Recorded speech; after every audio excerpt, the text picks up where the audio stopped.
সবাই প্রতি আমার অকুণ্ঠ শ্রদ্ধা অপরিসীম কৃতজ্ঞতা জানাচ্ছি আজকের উপস্থিতির জন্য।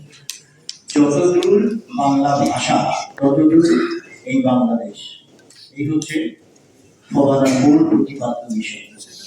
আমরা একটা বিদেশীয় সাংস্কৃতিক পরিমণ্ডলে বাস করছি।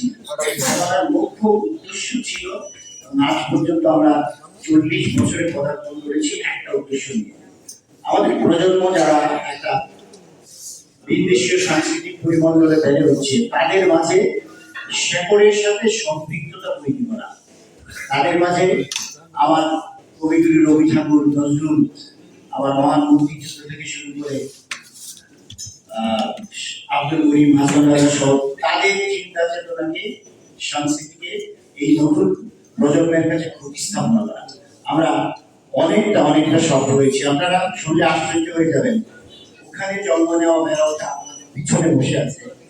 আমাদের একটা নতুন প্রজন্ম চমৎকার কবিতা আবৃত্তি করে, ভারতনাট্যমের চমৎকার ডান্স করে, তারপর এত চমৎকার করে রবীন্দ্রসঙ্গীত গায়, আপনারা শুনলে আশ্চর্য হবেন।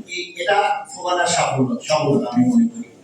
এবং একটা সময় জাগতিক ভাবে আমরা হয়তো চলে যাব অন্য জগতে, তখন এই আমাদের এই বিভিন্ন মশালটাকে তাদের হাতে তুলে দিতে চাই। এটাই হচ্ছে আমাদের মুখ্য উদ্দেশ্য। আপনারা একেবারে আমাদেরকে সাহায্য করবেন, আপনাদের প্রসারের মাধ্যমে আমরা যদি কোনো ভুল করে থাকি সেখানটায় আপনারা সমালোচনা করবেন, আমরা আমাদেরকে কারেক্ট করবো।